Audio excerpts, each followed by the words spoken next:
In this video, I'm going to show you how to convert PDF to DWG in AutoCAD.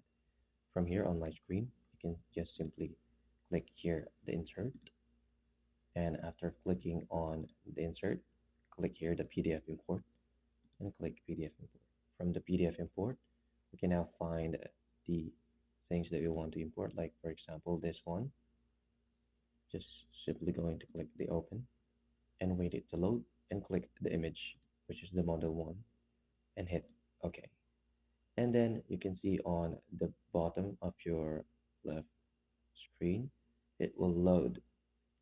You're just going to wait for that. It's just fast. And then after that, you're now able to see the expert file. So simply zoom out and click, and there you have it. That's about it. That's how to convert PDF to DWG in AutoCAD. If you have any questions, please let me know down in the comments below, and I'll do my best to help you out.